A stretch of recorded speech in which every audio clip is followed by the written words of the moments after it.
Pinarangalan ng Department of Agriculture Central Luzon bilang Best LGU Animal Center sa buong rehiyon ang City Veterinary Office ng Angeles City. Iginawad noong October 15, 2024 ang pagkilala sa epektibong implementasyon ng lokal na pamahalaan sa libreng kapon o spay and neuter program para sa mga aso't pusa sa lungsod.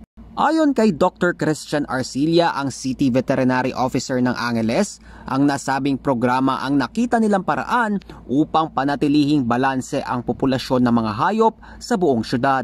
Nag-formulate po kami ng mga strategies para at least ma-minimize po makontrol po yung dog population and cat population. At the same time, yung transmission ng ibang sakit, particularly rabies, kasi medyo sabihin natin, malaki po ang gastos lalo na po sa human side pag nagpa-preventive vaccination ka.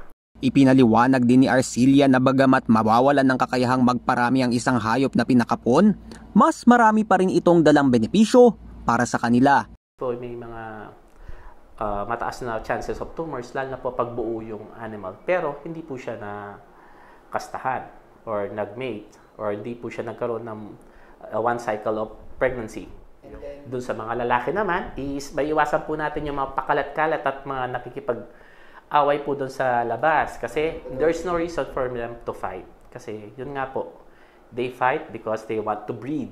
Bukod pa sa kalusugan, tiyak din na mas magiging malambing ang mga pets na na-spay and neuter dahil magiging buo ang kanilang atensyon para sa kanilang mga human. Kaya mas malambing po sila noon. Kasi yung time po nila na binigay na sa atin ulit hindi na po dun sa pakikipagbarkada nila dun sa labas. Sa datos ng City Veterinary Office, nalampasan na ng Angeles City LGU ang target nitong 1,744 spayed and neutered pets para sa kasalukuyang taon.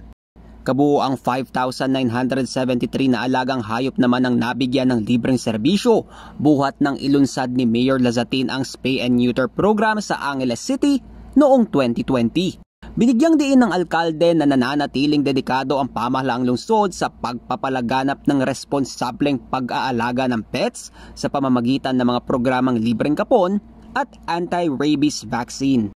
Samantala, mayroong kapasidad na 70 cages para sa mga dogs at 30 cages para naman sa mga pusa ang animal shelter ng Ciudad Angeles. Tiniyak ng team leader ng pasilidad na si Eder Pasamonte na 100% safe, malinis at masaya ang mga hayop na nasa kanilang pangangalaga. Araw pagkatapos pakainin, pinapatignan ko para yung pupo hindi nila mahigaan, hindi nila makain. Stop ko na halimbawa nasisira yung mga kulungan natin, may nagre-repair. Meron din nagtitrain. At bilang isang animal advocate, nananawagan siya sa mga Angelenyo na isailalim sa programang alok ng lokal na pamahalaan ang mga pets upang manatili silang malusog at masaya. Hinihikayat po namin kayong ma-spay and neuter ang mga alaga ninyo. Ipalista nyo lang po sa amin, magbibigay po kami ng dates kung kailan nyo dadalhin yung mga alaga nyo. At sa mga kababayan din po namin, huwag na natin pong pabayaang pakalat-kalat yung mga alaga nating dogs. Dahil alam naman po natin, bawal yon na sa batas natin, bawal na yung mga stray dog na pabayaan natin. Sa mga nais magkaroon ng fur babies, mangyaring magtungo sa City Veterinary Office ng Angeles City Hall Compound sa Barangay Pulong Maragul para makapag-ampon ng pets na na-rescue. Ang mga alagang hayop dito ay handa nang i-adopt, malusog at dumaan na sa spaying o neutering upang matiyak ang kanilang kalusugan. Lizan Morten, CLTV 36 News.